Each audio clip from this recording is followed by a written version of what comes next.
All right. Well, welcome. This is our first live episode of Living with No Excuses. Stephen with his cardigan on. Are you That's it. ready? You're still adjusting things. I'm cozy in my cardigan. Okay. I've never owned a cardigan. I don't think I've ever known Really? anyone to own a cardigan. Oh, cardigans are the best. How have you never worn a Really, I'm not cardigan? hating on it. The only when I think cardigan, I hate to go on this Yeah. ramble for a second. What the Angels and Demons? What was that Tom book and Hanks. what was the one before? Huh? No, Tom not the Hanks. movie. The book. Dan Brown Yes, is the guy who like wrote. the character. Yeah, the character wore a cardigan, so that's what I think of. Oh, really? Yeah, so that's the only time I was like, huh, cardigan. That was one of those books I read when my son was in the hospital. What was the book before that? Angels and Demons was the sequel. Yeah, that was the second one. The first one was the one I read in the hospital. I don't remember what the name of that one was. I think it has Um, something with a D in it.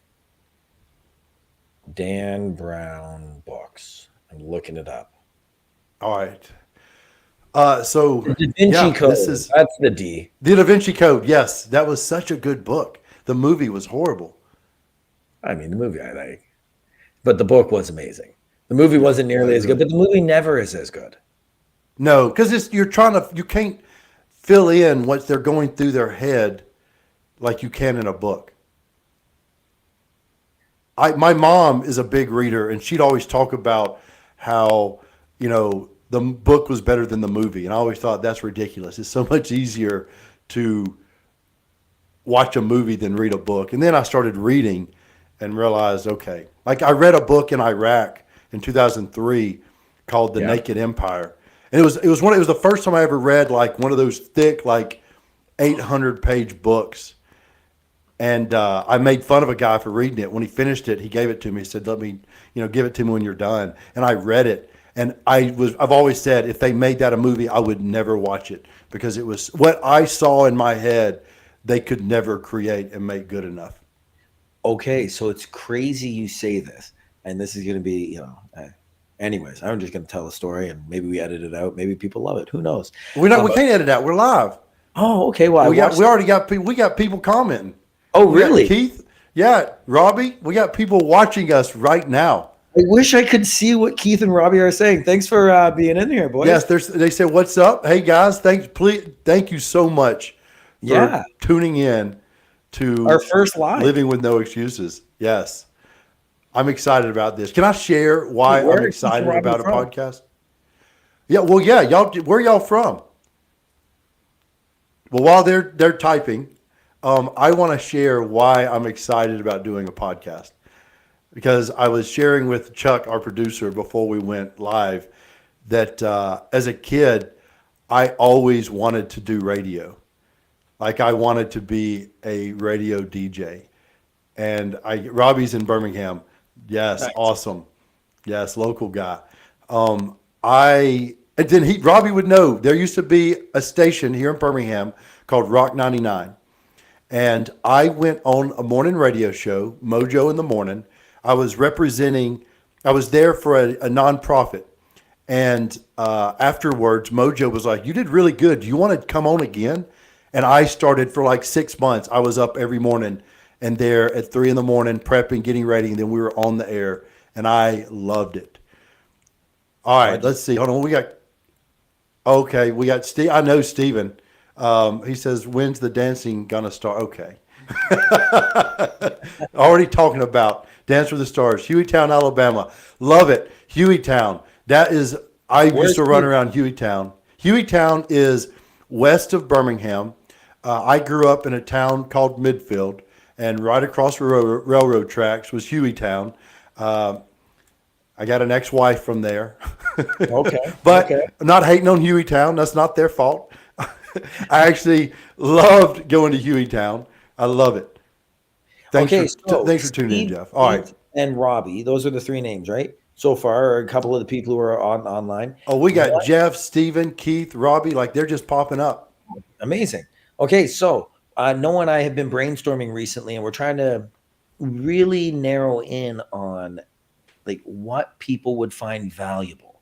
because we have a fun dynamic. Honestly, like we get to connect and grow, continue to grow our relationship as brothers. Noah's my brother-in-law.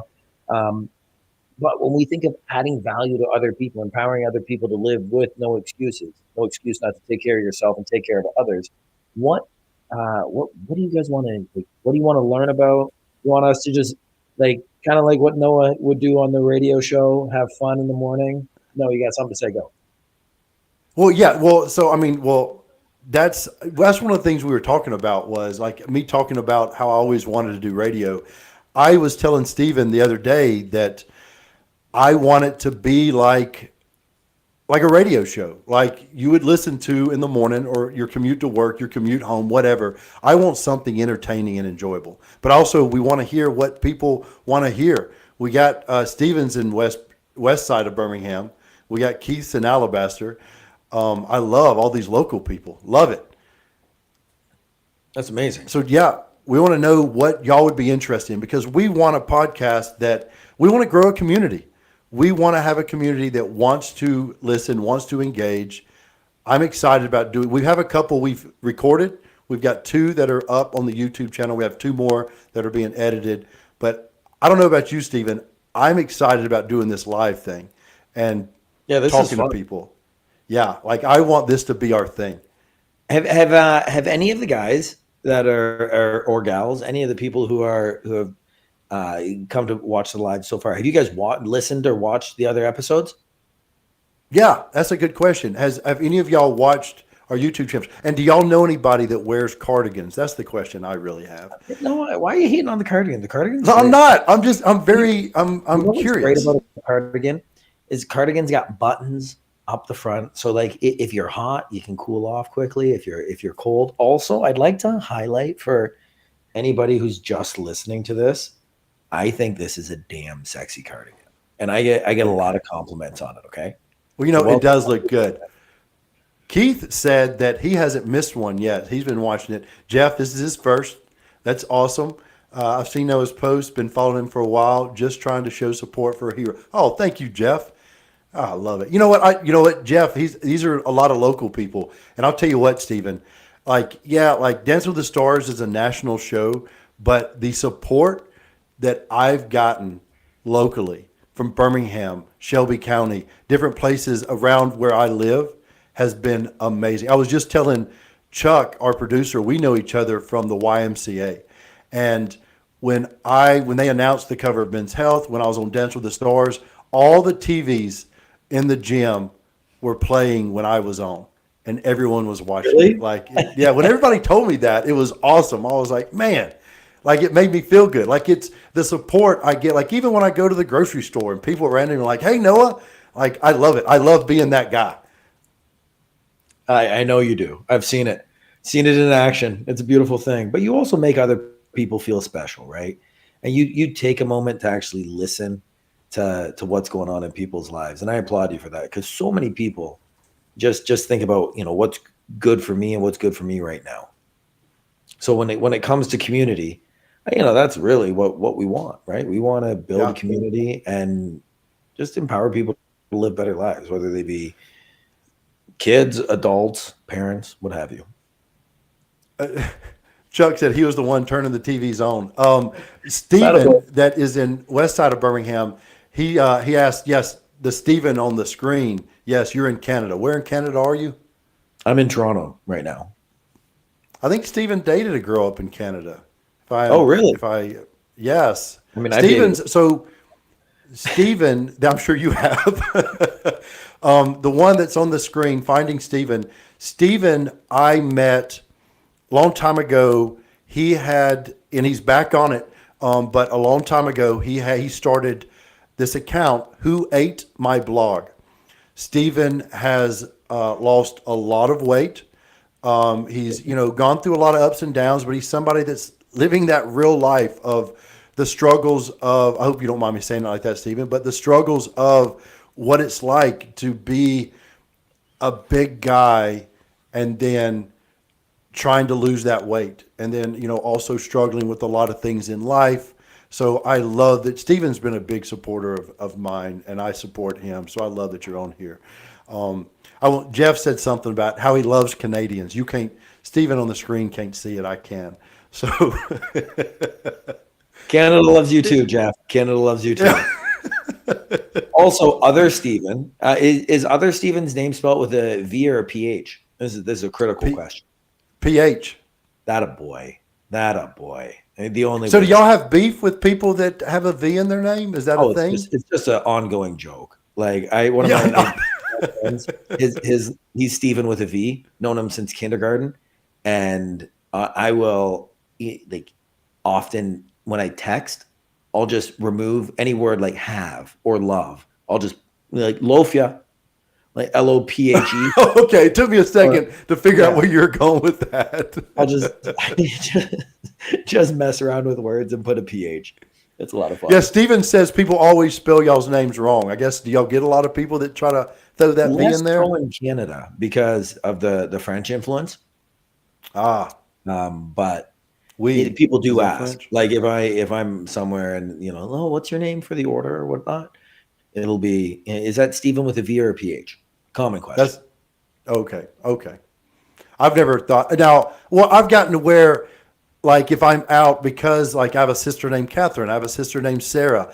If I meet someone, if they say they're Sarah, I'm like with an H or without, or Catherine with a K or with a C. Yep. Those And are then if they say it wrong, I don't tell them. I just say, "Oh, that's awesome. I agree." Okay, so has anybody suggested what they would want to, like, who they want us to interview, or what kind of interviews they'd like to hear? Like, That's a great question. Because that's a that's what great question. we want Yeah. to know, everybody. Yeah. Who do y'all want to hear from? Because we Like, do have we did our first interview the other day. It's not out yet. It's in the editing room. But we interviewed my therapist who runs the counseling center, Sojourn Counseling, and I was worried about how the dynamic was going to go, but I felt like it went well. Don't you? yeah, I like I I like how we have banter. Like me, I'm pretty analytical. I'd also like to think I'm funny from time to time, but in Mm. general, I'm pretty analytical. And you make people smile, make them feel heard, cared for, and laugh. And you have stories. Like I don't have like my life stories are different than your life stories, as are all of ours. Like other Stephen as well. I could only imagine what he's gone through on that journey of uh, changing quite Yeah. literally, what his body shape, his body composition. Um, so your stories really inspire people. My stories are more just, okay, great. Nah, you know I was what? broke balding, I'm living glad in a you brought. basement before I I started real estate, and last year I sold over $20 million.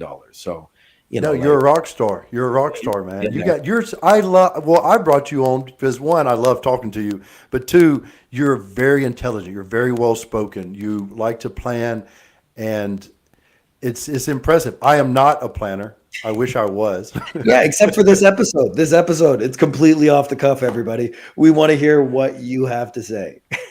Yeah, yeah, and and how many different cardigans will Steven wear? Like that should be I your only thing. have You're two gonna start cardigans, just just. to let you know. Oh, well, it looks like you need to change. You need to Yeah, update your well, a lot of wardrobe and sweaters. I start got a new adding. sweater today, actually. It's Yeah. exciting. Yeah. Now, I got it. sweater, sweatshirt. What's the difference? I don't know. I mean, I would say they're pretty synonymous. Well, isn't a sweater more like a knitted type, and a sweatshirt would be like more of like an athletic kind of like your Nike one you have, and you got one for me, or a hoodie that would that be I more like a don't know, sweatshirt? but you know what? I can slide this microphone this way, and I can have a look. What Yeah, is the we difference can between a sweater and find a the sweatshirt? technology is there to find Exactly. these answers now. Between the first thing that comes up is vitamin D. What's the difference between vitamin D and vitamin D3? We're not going to do that.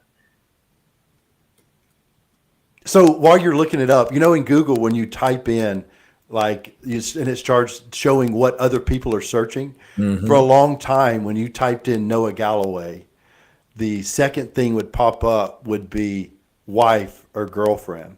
I Oh, always really? found that amusing. That was people looking up to see. Well, curious, if that person was there. Yeah.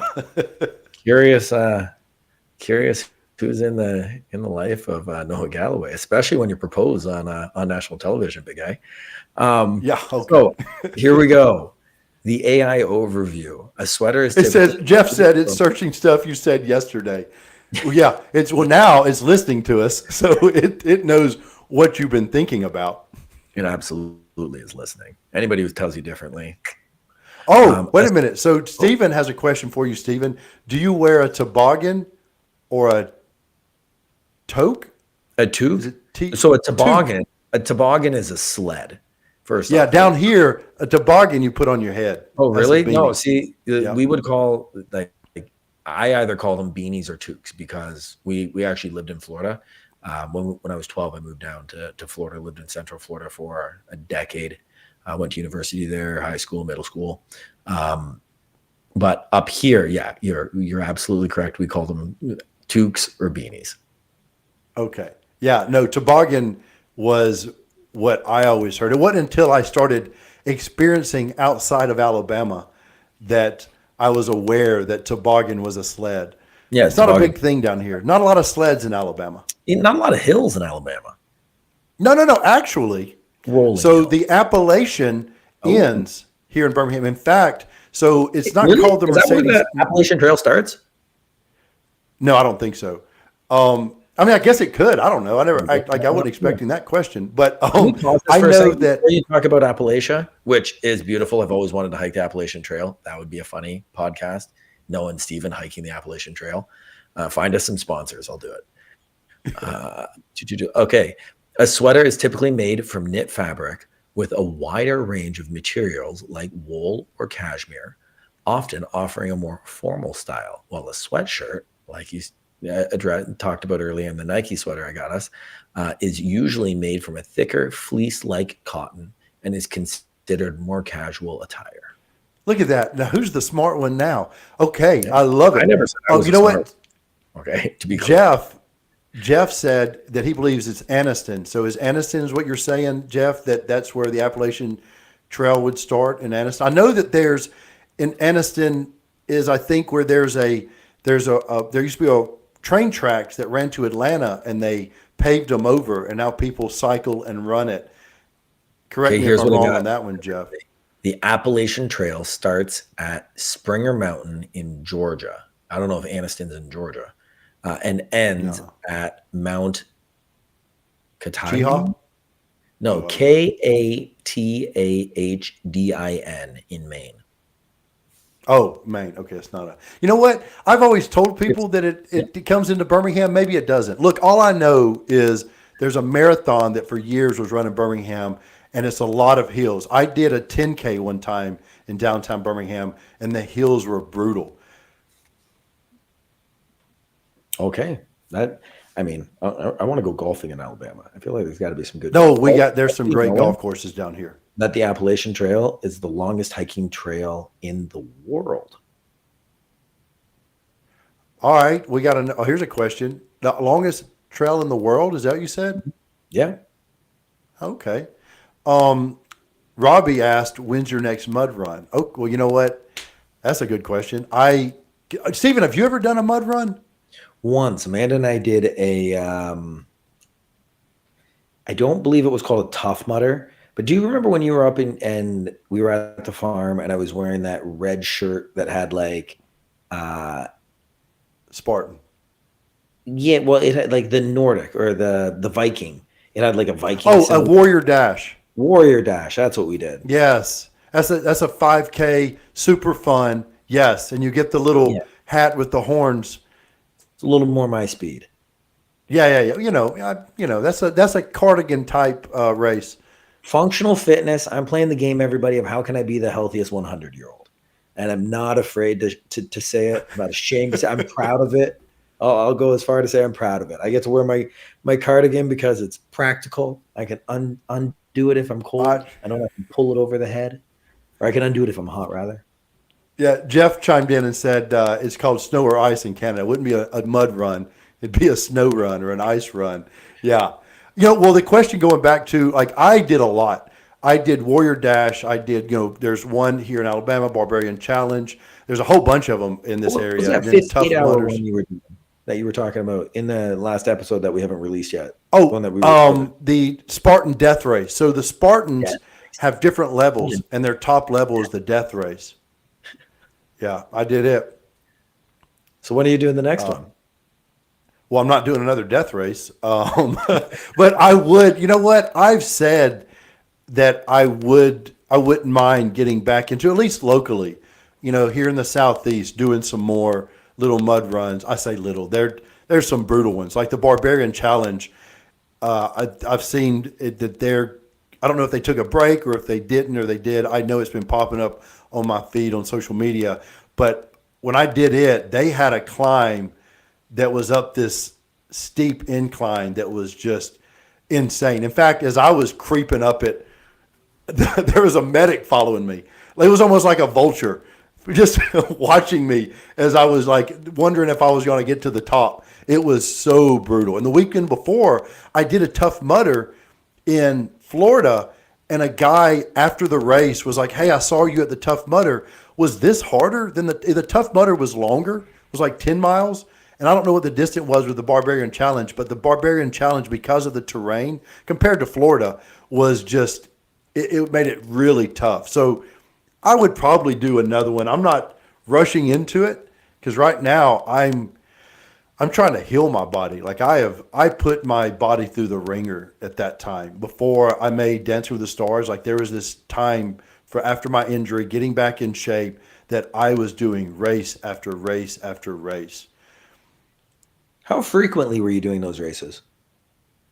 I was doing them almost every weekend. In fact, my friends were like, you need to calm down. Like they were warning me I was overdoing it, and I had said, and Rob, I'm gonna answer you in a second. I'm gonna bring that up. But I was running them, and I told a friend of mine, Billy, I was like, this is gonna become something. And then I had a couple of companies reach out to me and say, "Hey, if you'll say you use our product, like we'll pay you." And I was like, "I don't use your product," so I passed up on it. And Billy was like, "What are you doing? You said it was going to become something. This was an opportunity, and you passed it up." But like once I told him why, because I wanted to make sure that I was authentic all the time. To this day, I will only work with someone if I believe in their product and I use it. Like I'm not going to sell something just to make money. And that has preceded me in stuff. Well, I've had companies, they've reached out, and when I've told them that, they're like, "We know." And that's why we want to reach out and see if you like our product, because I've been very picky. Rob said gas mask or no gas mask. So there was a time, Stephen, that I ran with a group, Operation Enduring Warrior, that runs with veterans, and you have to earn a spot as a veteran to don the gas mask. So this gas mask is cutting off 20% of your oxygen, and we would run these races in them. And I'm going to brag, I was the first injured guy to run the races in the gas mask. So at first, it was a group of veterans that were honoring us injured guys. Like there was a guy who ran a marathon at the time, had broken the record for running, a marathon in a gas mask. It has since been beaten.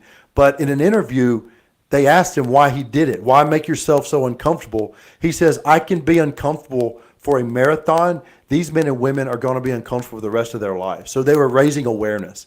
Well, then they started reaching out to me and wanted me to go do an event, just be at an event with them in Hawaii. And I was like, "You know what? Send somebody else. I love what you're doing. Keep doing it." And they're like, Yeah, I don't "You wanna want to go. run the..." Well, I mean, wasn't that I didn't want to go to Hawaii, but they were like, "You want to run the races, don't you?" I was like, "Yeah, I'm already doing them." So then I started running. I did the Bataan Memorial Death March in New Mexico. You hike 26.2 miles. I did it with 55 pounds on my back and a gas mask. And I ended up spending the night in the hospital. I finished, but spent the night in the hospital, have rhabdomyolysis all over my body. What is that? And so I don't know the technical terms for it, but rhabdomyolysis, like people get it, like people would get it like their biceps. Like it was a big thing that would happen to CrossFitters, like doing too many reps. And it's like this chemical in your blood that is a poison that was like when in the hospital when the doctor at 2 a.m. after doing all these testing came in and said you have rhabdomyolysis all over your body.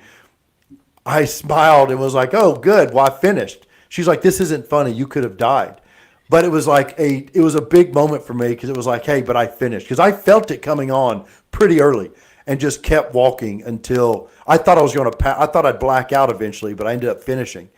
And like it was just one of those things where I just kept doing it. Yeah, the Bataan Death March. Rob, wait a minute. Rob, where are you from? He said he'll do it with us. That's one thing we need to do is uh, put together a team. That would be fun. And while we're here, Jeff, Rob, everybody here, if you're watching, if you have watched the podcast, if you're enjoying this and you want to be part of our community, make sure you like, subscribe, Oh yeah, all that stuff on YouTube. Yeah, apparently Yeah. it pushes us further, faster.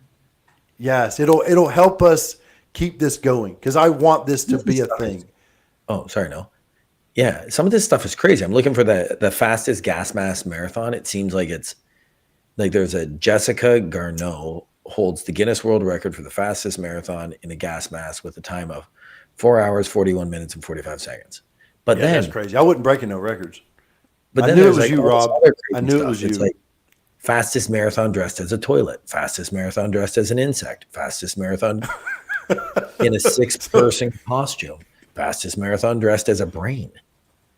Like, See, is there one fastest marathon in a cardigan? That's what we need to look up. haha. I'll buy a new cardigan every week. Well, no, I won't. Yeah, Rob, real quick, I got to say hey to Rob in Philly. As soon as I knew that was you, Rob, when you were talking about it. Brother, it is so good to have you following along. Man, I miss you. I met such amazing Who's Rob? people. So Rob, he ran with us with Operation Enduring Warrior. Just another, like when we would do, Rob, was Philly, did we do, was Poconos, is that in Philly? Also, are you an Eagles fan, Rob? He's got to be. I want to say he is. I think we're all going to be Eagles fans, unless you're from Kansas City in about 2 weeks. Yep, Tough Mudder and Pocono. I knew it. So when we did the Tough Mudder and Pocono, Rob, I don't know if you remember this. You probably do. We were in gas mask, and at the same time, I want to say it was a team of Rangers that were flipping a massive tire the entire Tough Mudder. So this Tough Mudder was in the Poconos. So you're running up and down where this, in the summertime or fall, whatever time of year it was, but it wasn't when it was a ski resort, but it was those hills. So it was impressive. We were doing it in a gas mask, but then you had these guys that were flipping a tire. He said, "Go Birds!" With that. So is that Eagles. Eagles? That makes sense. Eagles certainly aren't Chiefs. I know that. You know what? Funny. Your cousin. Which one? Got a bunch of them. I know. Oh, I'm drawing a blank now. It's your Leanne is married to Demetrius. Demetrius. Oh, I love Demetrius. So Demetrius is a big Bills fan. And last time we were in Canada, I was like, that game was brutal. I said, well, before the Super Bowl, this was, weeks ago. I was like, or it was like in December. I was like, are the Bills doing good? And later Leanne was like, I thought you were joking until you kept talking and realized I do not follow. But then we called Leanne. Demetrius wasn't with her, just so I could say, I'm sorry. I heard what happened. But apparently he was expecting it. Apparently it's a thing with the Bills. No, I mean, Is that a source? no different than religion and politics. I am going to reserve my criticism. Oh, okay, for that's the good. referees That's smart. in the NFL. But I will say that the Bills had the ball with 2 minutes left, and they had their shot, and that's kind of all you can ask for. Rob, what do you think of Saquon? Like, that cat can run. That's all I'm going to say. So is that Saquon Barkley? He's there. They picked him up.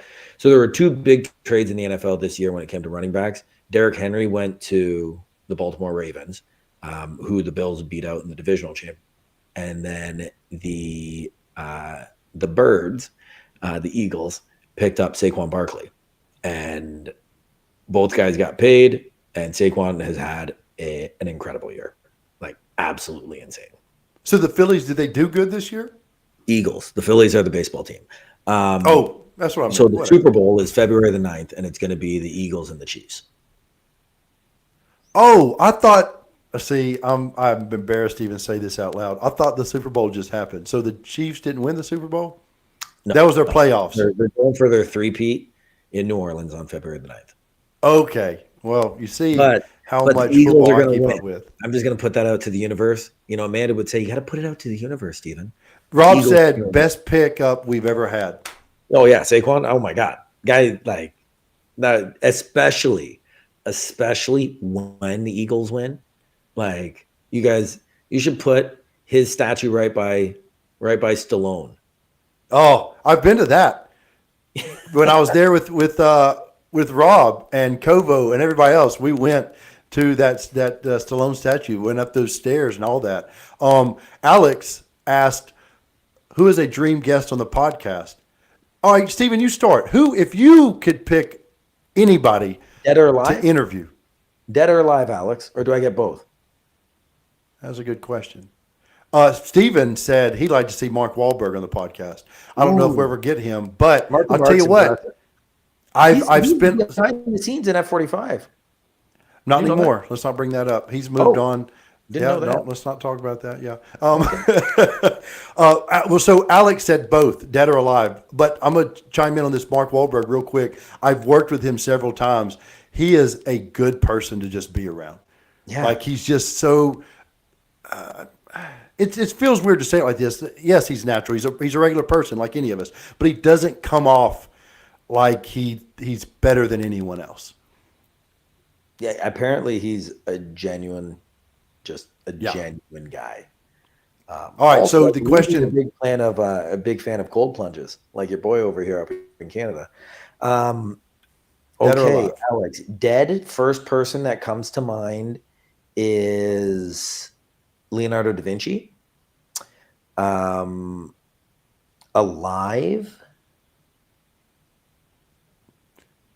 Leonardo da Vinci.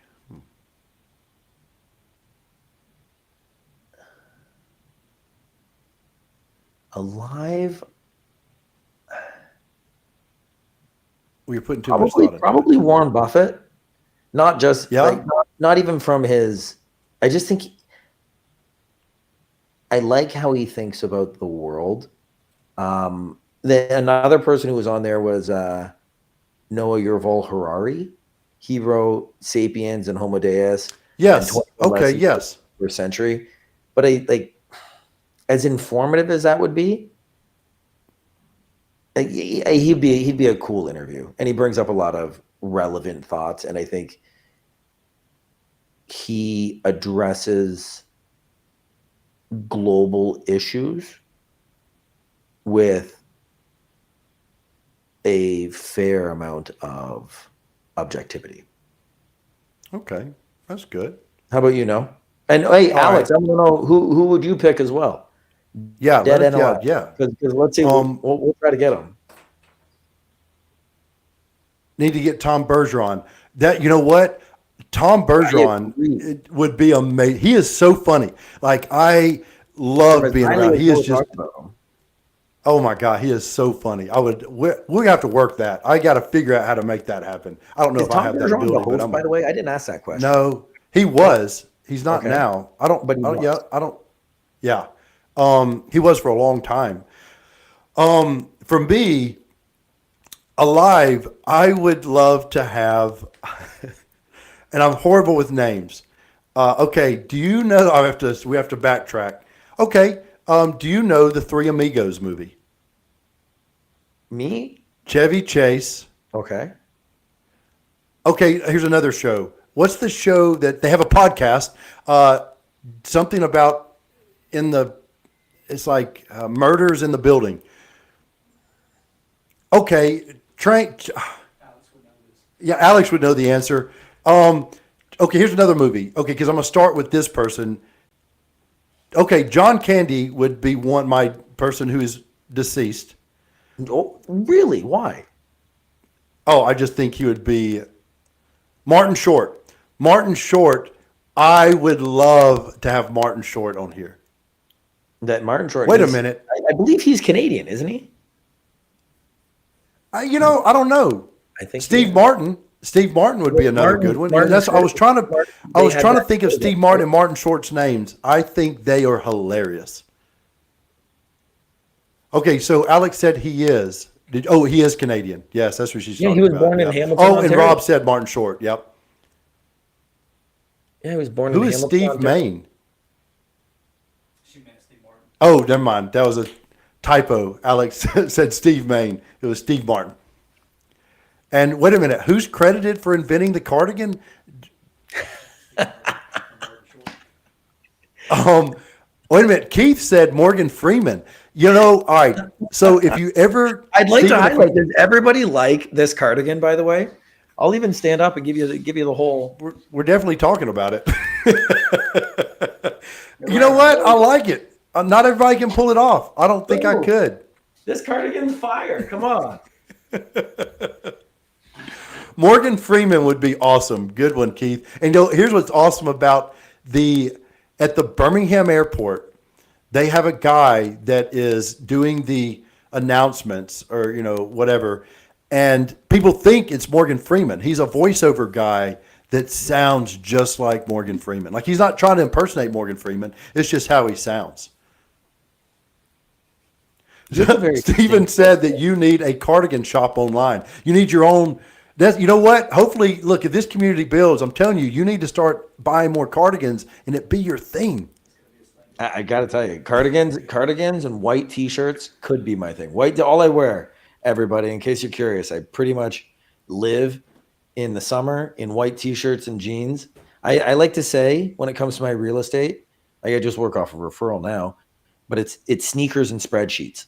So everybody knows I'm going to pretty much always, unless I'm meeting you for the first time and then I'll actually get dressed up.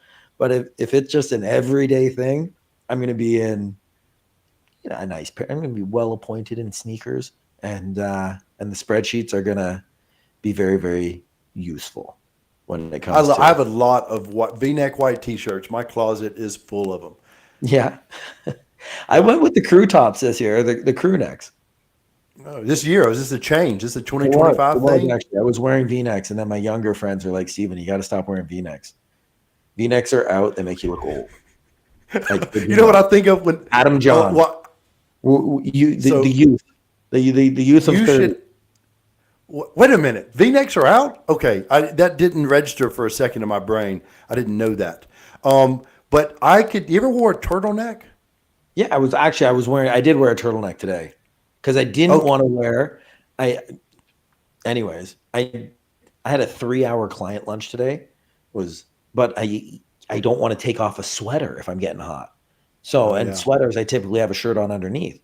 So hence why the turtleneck actually worked well for that. Turtleneck with my parka. I think I want to change. Well, I want to add to a person who is deceased to my list of people. Mitch Hedberg. Oh my God. I am a big fan of comedians. Like I have a buddy of mine. Like I've spent a lot. I go to Vegas a lot, and I've met a lot of cool people. Very grateful for the amazing people I've gotten to meet and spend time with. But I told my buddy who kept introducing me to all these people, I was like, you want to blow my mind? Introduce me to some comedians. Like that is like, I love a good comedian. And I'll tell you what, and someone who I've met, and I'm going to try to figure out how to get him on this show, who's a comedian, old school, but I'm going to tell you why this person, Carrot Top. So we have a mutual friend, and years ago, I went to one of his shows in Vegas. He was doing his old stuff, then kind of telling his story. It was really good. And he talks to the audience. And the way he talks to people and connects with them. And then I go backstage and I meet him. And he's one of those people that when you're talking to him, he's engaged. He is listening. Like it feels like he makes you feel good around him. And so, I know that's people either young and maybe not have heard of Carrot Top, but I am a big fan of Carrot Top as a person, as a human being. He is, George Carlin. George Carlin, absolutely. Absolutely. To Mitch Hedberg for a second, one of my favorite jokes is Mitch Hedberg. He was like, I checked into this hotel, I took a nap, but I go to lay down and it's one of those three-way lights. And so I try to turn it off. And he's like, and it got brighter. And he's like, I thought to myself, that is the exact opposite of what I wanted you to do. You don't do very good at Mitch Hedberg impressions. I'm not that funny. I'm more just kind of you gotta take it or leave it. You know who would also be cool? Marcus Aurelius. Yeah, I know stoicism's big kind of fad right now, but I think that man just had a lot of good perspective. Or the Buddha. How cool would it be to meet? What was his name? I thought you were referring to a comedian that goes as the Buddha. I'm like, who is that? I'm hopping back. I got it. You know what? So Alex, you're going to love this, Stephen, because for those of you who don't know, like me and Stephen, when we're just talking on our own, not being recorded, we reference it pretty much Smartless all the time. And Alex said, I'd love to see a no excuses Smartless crossover. Cause that is such a funny, because if you've never listened to Smartless, like you got 3 people on there and they each take turns bringing a guest on, and it's a surprise to the other 2 hosts. And I'm drawing a blank of their names that's on Smartless, and I hate that because I love all of them. Yeah, they'd be like, oh, Noah Galloway Jason from season Bateman. 20 of Dancing with the Stars. And his brother-in-law, who is apparently a relatively successful realtor in Toronto, Ontario. Look, we're building our audience. I did produce a sustainability documentary, though, everybody. I will have you know that. I cycled across the continent on a solar and pedal-powered trike, lived off-grid and zero waste for a year. I've done some things. So wait a minute. So how far was it? Will Arnett. That was the other one. And then who's the third, Alex? Or Steven? Jason Bateman, Will Arnett. No, not Jason Sudeikis. No, but he's funny too. Jason Bateman. But no, yes. So wait a minute. How far did you cycle? From Canada to Key West. I went north to south. I technically went all the way to Newburyport, Massachusetts. So I only had, which is, I believe, the furthest eastern point in Mass. So I only had the coastline of New Hampshire, which, correct me if I'm wrong, internet, I believe that's 22 miles. So if I had to do it again, I would have did that coastline in one day and then went all the way down the eastern seaboard, just so I could say I went from, the southwestern Ontario all the way up to Ottawa, Montreal, down through Vermont, New Hampshire, into Massachusetts. But I could have said Maine as well, because to get to the furthest east state would be cool. Sean Hayes is the third person on Smartless. He's hilarious. I feel bad that I don't know people's names very well. Like, that's always been a weird thing. Like, especially when I'm introduced to famous people. Like, I know them, I respect them. I never want to be somebody that tries to come off like, oh, whatever. But I'm horrible with names. Horrible with names. I often find that if you can remember things about people, they don't actually care as much. Like, often that'll happen with me. I'm like, I can't remember your name for the life of me, but I can tell you we talked at this place and we talked about this. How's your dog? What was it? A terrier mix, 7 or something? And they're like, how do you remember these things, Stephen? But meanwhile, I can't come up with the name. Well, usually, like, if I'm working a group, like if I go visit a fitness class, and I'm their assistant coaching, like, I can learn everyone's name in a 45-minute class and know everyone's name. But like, to know celebrities, like, I'll know them, but I don't follow people. Just like you heard me talking about football, like, I have no idea what is going on, so I don't keep up with the names as well. Let me ask you this: have you ever met a celebrity and just straight up just like couldn't believe you were in the presence of that person? Yeah, there's actually, yes, I have. Do you want to know who it is? You want to tell us? Do you want to know? You asked a yes or no question. It was Arnold Palmer. So years and years ago in university, I went to the University of Central Florida. A buddy of mine, Kevin White, was from Connecticut, and I believe Connecticut. He was from the Northeast, and his family had bought a house in Kissimmee, Florida. And at this resort, or in this development, I should say, they had 3 golf courses: the Nicholas, the Watson, and the Palmer.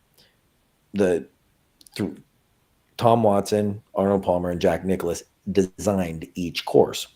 So for owners, or for people who had bought homes, the development put on a golf showcase with Tom Watson and Arnold Palmer, where they hit balls on the driving range and then went and played 9 holes.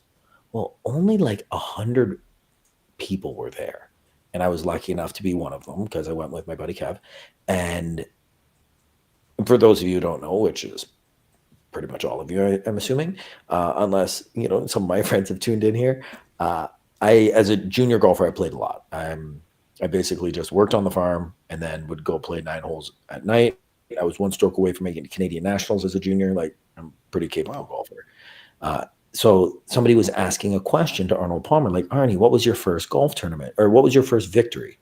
And lo and behold, it was the Canadian Open. And my dad used to marshal at the Canadian Open, and he had just mailed me down a shirt from the Canadian Open, and it was the centennial year, so the 100th anniversary of the Canadian Open. And I just so happened to be wearing that shirt that day. So I got a picture of me with Arnold Palmer signing that shirt, and I got my arm around him, tiny guy. But that to me, because they always called Arnie the king because everybody loved him. And meeting Arnold Palmer that was a special moment. Also that day, on a funnier note, I had to go into the washroom, and I'm at the urinal, and Tom Watson comes and stands right beside me. And I just look to my left, and I'm like, oh, you're Tom Watson. And he's like, and I pee just like everybody else. So Tom Watson, first, before I go into my story, if you love hearing Stephen talk about his childhood, remember to like, subscribe, and keep up with us. Anybody wants to hear irrigation stories on a farm in Canada? Yeah. So Tom Watson had me come out to the Ryder Cup in 2014 and be the speaker for the U.S. team. So I was with Phil Mickelson and all those players and Tom Watson, and that was great.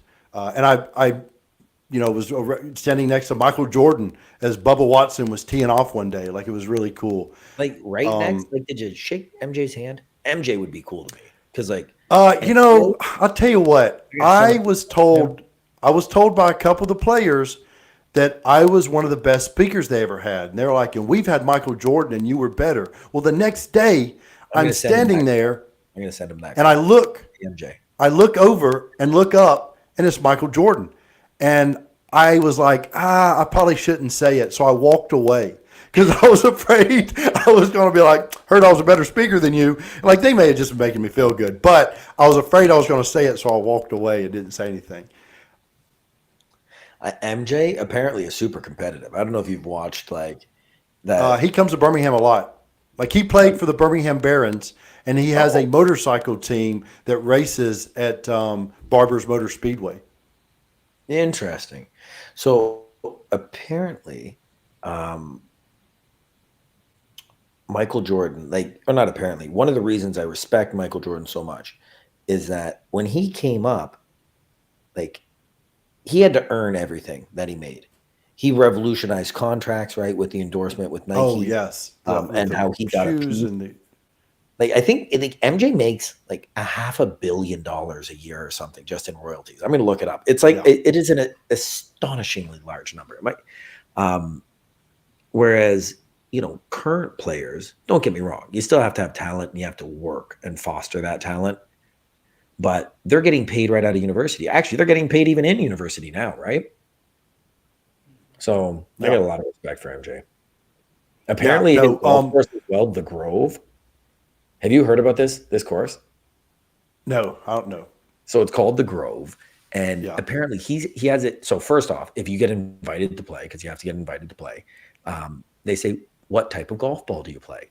When you get to the range, you're only hitting your golf ball on their range. So if you play, I play a Pro V1X.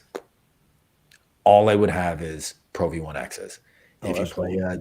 a Bridgestone, a Callaway, it doesn't matter. But apparently, MJ has the tees and the bunkers set up so that it works well with his game. So if Rory went there and Rory's, club head speed is 126, ball speed 190, hitting the ball, he's got a 330 carry in the bag.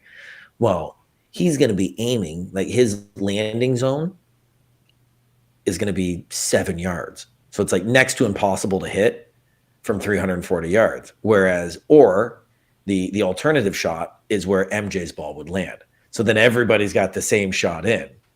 So the course is set up apparently for his game. Okay, well, that's cool. Yeah. So the coolest person that I want to mention two people that I was really impressed with. One of them's more known than the other, but I've been around Lil Jon a lot. Oh, really? Yeah, and the first time I met him, it's just me and him staying on this little like balcony area overlooking this club in Vegas. All these people, music's playing. He's about to go down and start DJing and stuff. But as the music's playing, like some of it's his music or him, all that. Yeah. And I look over at him and I'm like, what's it like to have people singing your songs? Now, Lil Jon looks at me and, gold teeth, everything, just the whole get up. And he goes, you write a song and you hope it connects with your audience. And when it does, it means a lot. And I was like, like I didn't expect that to come out of his mouth. And then I got to know him a little better. He's super intelligent. He doesn't even drink. Like he's not there partying. He's working. He has a persona. And his mother was in the military, retired out of the reserves. Yeah, and then after I got to know him, there's a skit that Dave Chappelle used to do where he'd be like, yeah, and then go into this like scientific, da-da-da-da-da. Now it makes sense to me because that's what he's like. He's very intelligent and very well spoken. And so it's this on the podcast. That would be cool. The other person that I met, I was really hoping you were going to say, yeah. is, have you ever heard of David Sedaris? Yes, I don't know why, but his sister was on the show, I think a Canadian show, Kids in the Hall. Was that a Canadian show? Anyway, it was I got Saquon. He has a lot of books and stories of his life and childhood that he talks about, and it's a lot of humor. Well, I became a fan of his books, and he came to Birmingham, and it was shortly after I was injured. So I go and I listen to him. It's awesome. Well, then I'm like, I'm going to go ahead and go get outside and get in line and be first in line to meet him. When I was like first or second person to meet him. Now, I had I'm within just like a year or two of losing my arm and my leg. And I felt like everywhere I went, I was still adjusting to it, to being like, now I'm fine. I don't care that people see that I missed an arm and leg. Like I use it to my advantage, if anything. But that's all, it was still hard on me to deal with. Well, I had braces and I walk up to David Sedaris and he didn't even acknowledge my arm and leg. He goes, you got braces. The dentist wants to put braces on me. They have what they like to call wandering teeth. And he smiles and his teeth have all these gaps all the way through it. And we laugh and joke and talk. And I walked away and it was the first time after my injury that I felt seen. And that was from David Sedaris. I never came across him again, but I'll never forget that. Like it was this incredible moment I had with someone that I already admired. And after that, I was like, you're the best person I've ever met in my life. Like it was so great. Jeff said, yeah, Lil Jon is supposedly a down-to-earth dude. Yes, amazing. MJ, 2023, guess what his estimated earnings were in royalties from Nike for anything that has the old Jumpman logo on it? How much? Take a guess. Oh, I thought you said it. I don't know. A couple billion. What is it? 330 million in 2023 alone. Oh, in 23 alone. 2022, it's got listed here, 256 million. Like, Oh, so he's doing okay. well, Okay, good. everything I that worry. Mr. in on I it, don't know what right? he's doing now. I didn't know if he's struggling. You know what I mean? Like, MJ? okay, Oh, yeah, MJ he's is doing good. just collecting paper. He doesn't even count his money. He just weighs it. We are what? It's about time to wrap this up. I've enjoyed this. Yeah, this was fun. Did everybody listening enjoy it? Also, have you all subscribed? You want to hit that bucket list question? Give us the thumbs up. Yeah. Which one? Rob, here, somebody asked what your bucket list is. Oh wait, let's see. Hold on. I missed one.